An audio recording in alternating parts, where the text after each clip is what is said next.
Saya coba ulang pertanyaannya ya. Kalau misalnya ada pertanyaan yang dimaksudkan itu tidak sesuai, nanti bisa dikoreksi ya. Jadi pertanyaan yang pertama itu begini. Apakah Paulus ketika menyusun teologi perjanjian baru itu, dia menyusunnya setelah surat-surat atau pada saat surat-surat itu ditulis? Atau sebelumnya? Atau kapan sebenarnya Paulus ini mendapatkan ilham dan inspirasi Roh Kudus dan penyataan Yesus itu? Yang pertama.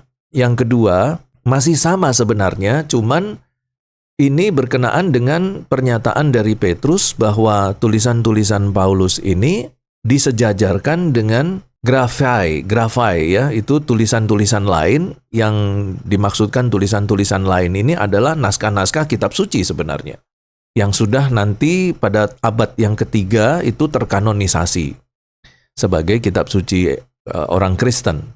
Nah, berarti bahwa Paulus ini mendapatkan inspirasinya pada waktu penulisan kitab.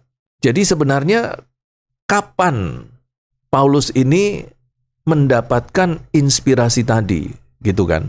Apakah betul seperti ini pertanyaannya? Nanti bisa dikoreksi lagi. Nah, kalau kita melihat dalam pendekatan secara historis, ketika Paulus dipanggil oleh Yesus sendiri, ditetapkan, dan seterusnya, ya, dalam pertobatannya ketika dia sedang melakukan perjalanan ke Damsyik.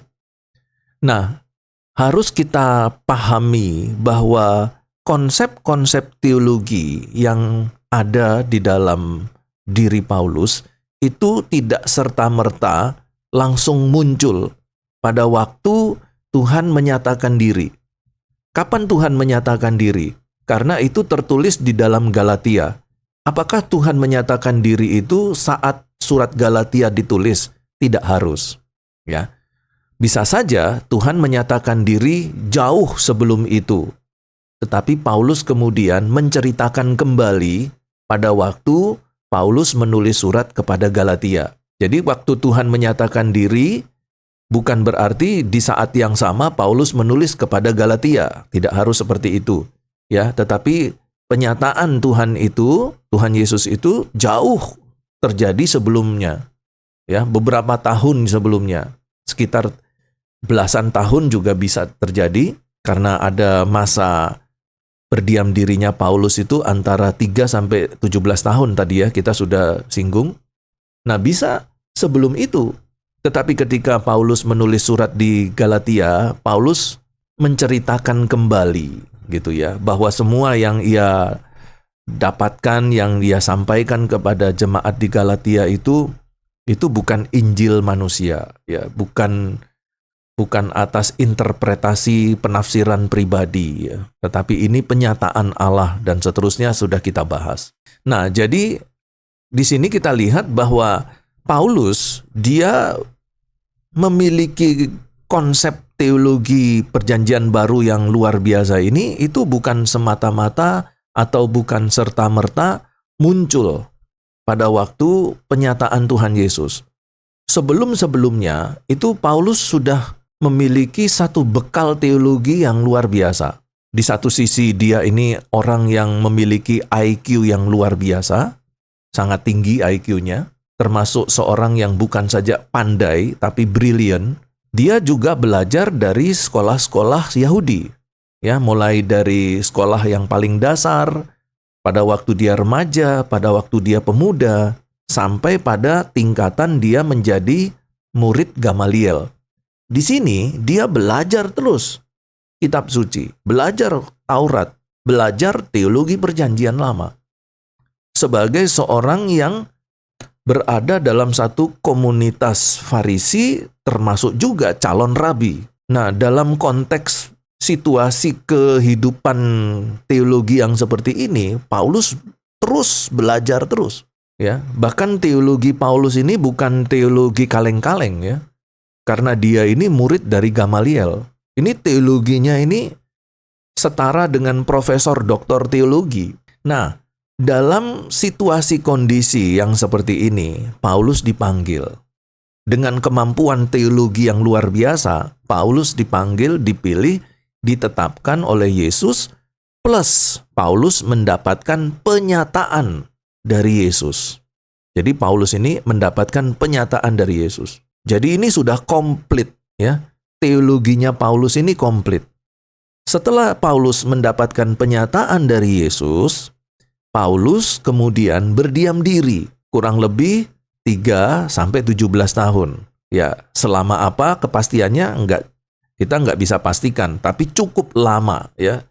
Kita dapat simpulkan bahwa berdiam dirinya Paulus cukup lama. Ya, bisa belasan tahun. Dan dalam belasan tahun ini Paulus merenungkan semuanya, menganalisa, menyusun, mengeksegese, membangun teologi perjanjian baru. Tentang kasih karunia, diselamatkan oleh iman, tentang hukum Taurat, tentang dosa keturunan, tentang pembenaran, ya, tentang pengudusan, tentang manusia baru, tentang eskatologi. Itu disusun semua oleh Paulus dalam teologi perjanjian barunya. Nah, kemudian dalam waktu yang di kemudian hari, Paulus juga menjadi pemberita Injil. Di samping dia adalah seorang teolog perjanjian baru, tetapi dia juga pemberita Injil.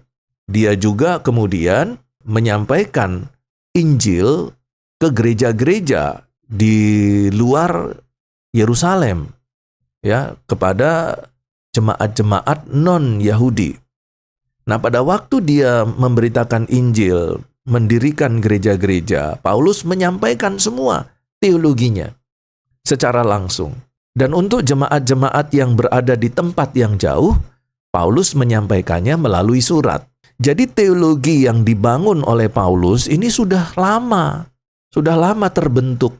Tetapi karena seiring waktu dia juga melayani sebagai misionaris, dan dia juga memberikan surat-surat pastoralnya, maka teologi-teologi yang sudah dia dapatkan ini, yang sudah dia bangun, yang dia susun, itu kemudian disampaikan di dalam surat-suratnya. Yang pertama tadi kita ketemu di surat Galatia, Paulus menceritakan kembali bahwa dia mendapatkan semua ini oleh penyataan Yesus Kristus. Lalu kemudian Petrus melihat surat-surat Paulus ini yang ditulis kepada gereja-gereja, itu setara dengan grafai tadi, ya, setara dengan naskah-naskah kitab suci yang nanti terkanonisasi di abad yang ketiga. Apa yang disampaikan oleh Petrus berkenaan dengan tulisan-tulisan Paulus itu bukan berarti baru saja Paulus mendapatkan itu, ya, tetapi itu sudah terbentuk sejak lama, ya. Semakin lama, semakin hari semakin matang menjadi satu doktrin teologi perjanjian baru yang kuat, kokoh, dan terkanonisasi. Gitu.